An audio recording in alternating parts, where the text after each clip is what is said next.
no plans at all. Evil man's always transcending. Follow like sheep, swallow everything. Always simpletons or pretending. This is your moment of clarity, coming to you today from Edinburgh, Scotland. The other day, NASA released a temperature rise video that I've given the name We're by 2100. Too subtle? The We're video shows what the Earth will be like if the CO2 in the atmosphere continues on its current path, and it makes the problems in the movie Independence Day seem downright manageable. Now don't worry, here's the part of the video where I say we can handle this. And it's true, it would only take a small percentage of the population to bring about all the change we need, but only if we get off our asses and do it now. And the most exciting part about this is it gives us a chance to test the Pentagon's ability to deal with our dissent. You see, Guardian News is reporting that the Pentagon is gearing up for increased public fury over oncoming climate and energy madness. Geez, I wonder what gave them the idea that we might start to get a little restless. Was it the tornado/forest fire that just wound its way through that dude's living room that you thought might cause tempers to run a little high? Was it the fact that that other guy's Jack Russell Terrier just got sucked up into the eye of a hurricane that made you think we might get a little red under the collar?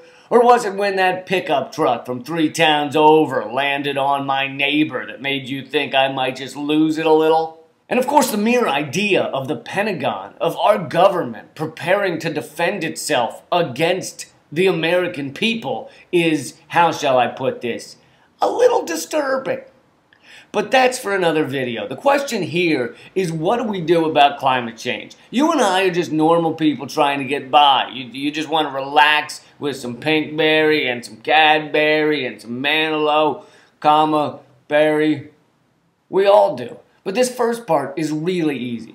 Just talk about this NASA report. Keep it in the top of people's minds. Large change only happens when we reach a cultural tipping point, and like a fat kid on a seesaw, some people have more effect on the tipping than others. But every kid still makes a difference. Of course, sometimes it's tough talking about all these because it doesn't make you fun to be around. I'll be honest, at dinner parties, people scoot away from me like I just farted and it sounded like Ann Coulter's audiobook.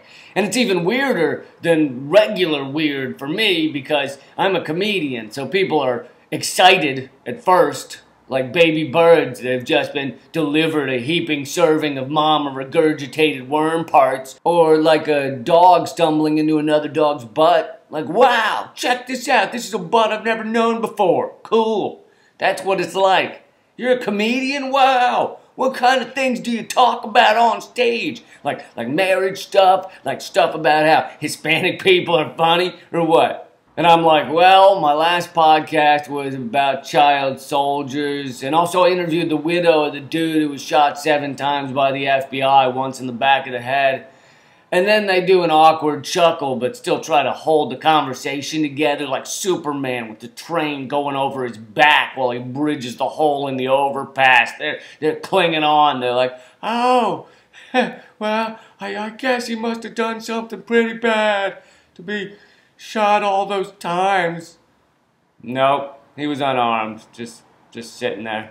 Before I know it, I've got a young soccer mom downing vodka's no chaser just to dull the pain of my comedy, the anguish of talking to a modern-day jester. It's like meeting a juggler who only juggles human heads.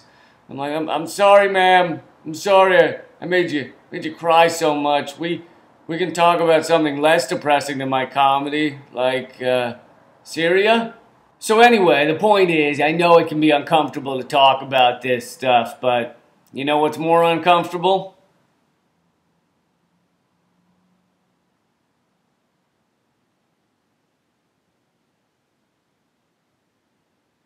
That's been your moment of clarity from LeeCamp.net. The music here at the end is by Lauren Clark. His information is in the description. Also, if any musicians out there want to create an intro song for the Moment of Clarity podcast, I'll be taking submissions for maybe a month or so. Also, it only has to be 30 seconds long and include the name Moment of Clarity in it. All submissions will be played on the podcast. Send it to LeeCampMail, M-A-I-L, @gmail.com. Lastly, I'm playing the Edinburgh Fringe Fest this entire month. Hope you'll come to the show if you're around.